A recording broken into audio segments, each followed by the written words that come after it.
Hi YouTube, it's Mike with Kane's Autograph. Welcome to my TTM video for the Team Challenge. If you're new here, TTM stands for Through the Mail Autographs, where we send autograph requests to players and hope that they sign and send them back. The Team Challenge, each participant is assigned a specific team.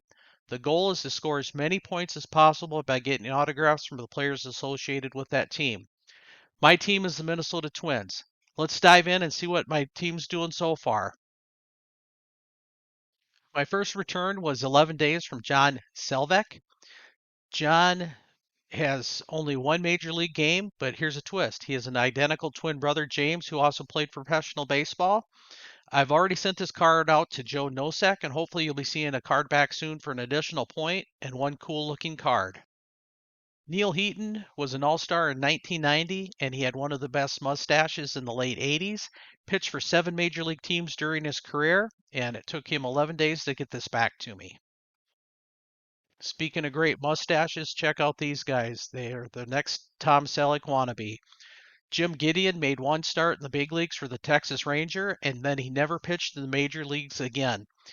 But he was a college baseball legend. In 1975, he went 17-0 for the Texas Longhorns, first team All-Americans, and even though his major league career is short, he is in the College Baseball Hall of Fame. I've seen a lot of YouTubers getting Bernie Allen back, and he got back to me in 31 days. And not only was he a good baseball player, he was a standout quarterback at Peru before turning to baseball. Willie Norwood returned 3 cards in 28 days along with a letter. In the letter, he stated that he started his career in the Bison League and he played in Sturgis, South Dakota, and it was the best time of his life. My next return was from Dick Woodson, who was the first player ever to go to salary arbitration in baseball history.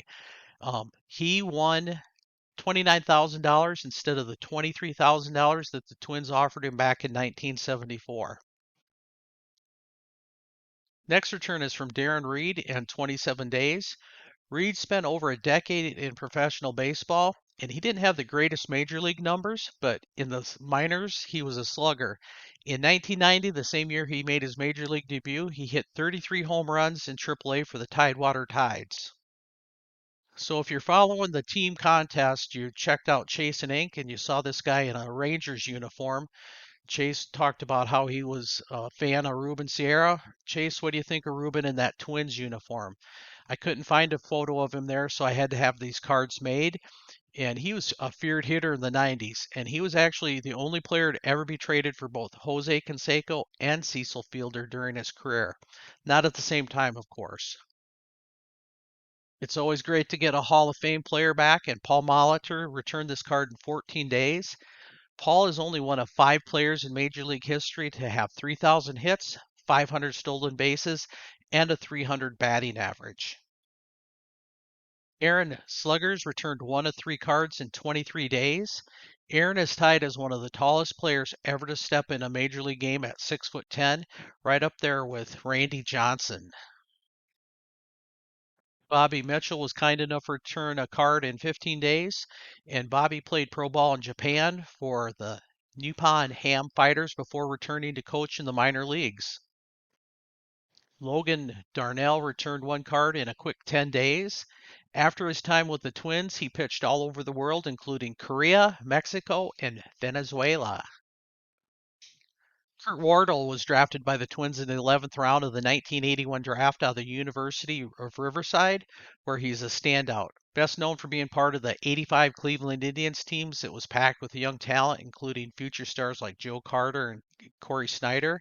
He had a short career, but he did have a complete game in 1985. Kind of a rare thing for a guy with under 2 seasons in the big leagues.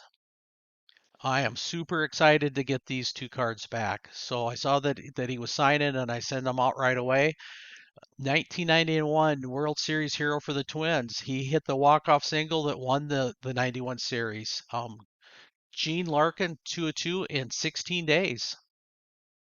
And here's the guy who was on the other side of that 1991 World Series. Greg Olson, he was the catcher for the Atlanta Braves when they went from worst to first, which ended in that dramatic World Series loss against the Twins. That same year, he made the National League All-Star games. Just think of the talent that he was catching with guys like Tom Glavine and John Smoltz. Next return was another guy I couldn't find in a Twins uniform, so I had to have cards made.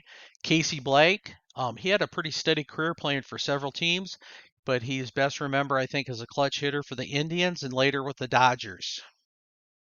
Up next, Gary Rugenberg in just 17 days. One card, but it came back beautifully. Rudenberg pitched in the 60s, and he also played college basketball at the University of Dayton's.